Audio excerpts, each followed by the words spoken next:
Continuando com a nossa meta de não confundir palavras adverbiais com palavras de outras classes, aqui vamos destacar, sobretudo, como não confundir um termo de função adverbial com um termo de função adjetiva. É tarefa relativamente simples se a gente se lembrar de algumas coisas. Primeiro, o adjetivo é uma classe de palavras ligadas sempre a substantivos, não é? E esse adjetivo concorda com o substantivo. Se o substantivo é masculino, o adjetivo é masculino. Se o substantivo é plural, o adjetivo é plural. O advérbio é diferente. Acabamos de ver aqui que o advérbio é uma palavra invariável. Ele não pode mudar de forma para indicar masculino ou feminino, singular ou plural.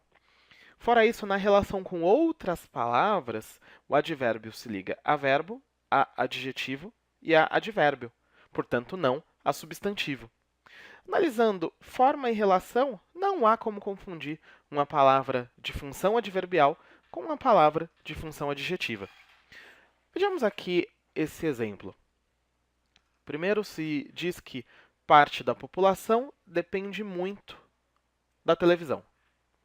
Depois, a internet, porém, já conquistou muitos lares. Bom, nós observamos aqui que muitos e muito são termos parecidos, não é?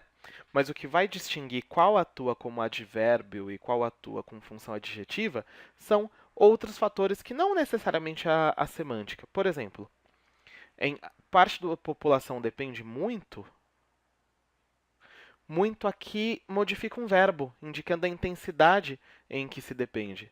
Então, aqui, por modificar um verbo, essa palavra tem função adverbial. Diferente do que acontece na outra frase, em que muitos se relaciona aqui a lares, não é? Lares é um substantivo.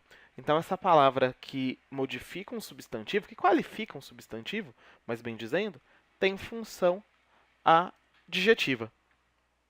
Vamos pensar de modo parecido aqui nesse outro exemplo? Primeiro se diz que o mundo virtual oferece bastante variedade de entretenimento. Depois, vários jovens em busca de lazer acessam bastante a rede. Bom, esse primeiro bastante aqui, quem oferece bastante variedade de entretenimento, modifica variedade. Variedade é um substantivo. Eu posso dizer a variedade, né? Cabe um artigo aqui. Essa palavra, se é relacionada a um substantivo, tem função adjetiva. Essa outra palavra aqui, acessam bastante, indica a intensidade em que acessam, portanto, modifica um verbo, portanto, tem função adverbial. Os exercícios que seguem lidam exatamente com isso. Eu te convido a fazer 2 exercícios agora para treinar essa distinção entre palavras com função adjetiva e palavras com funções adverbiais. Lembrando sempre de observar a forma, se essas palavras mudam ou não de forma, mas, sobretudo, de analisar a relação com outras palavras.